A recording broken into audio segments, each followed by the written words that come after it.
Oo, lapit-lapit mo konti para makita nila. Yan. Ito mga boss. Bakit nga ba kailangan i-overhaul? Ang issue nito,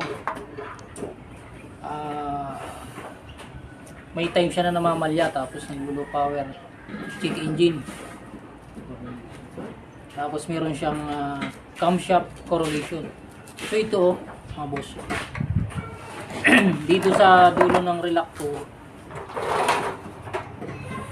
sobrang kapal ng sludge. Dito. Napakakapal. Parang jelly na to. Talagang jelly. So siyempre, nagtataka yung may-ari bakit kailangan daw i-overhaul. Paano hindi mo siya i-overhaul? Oh? Hindi na kaya ng mga change oil lang yan. Mga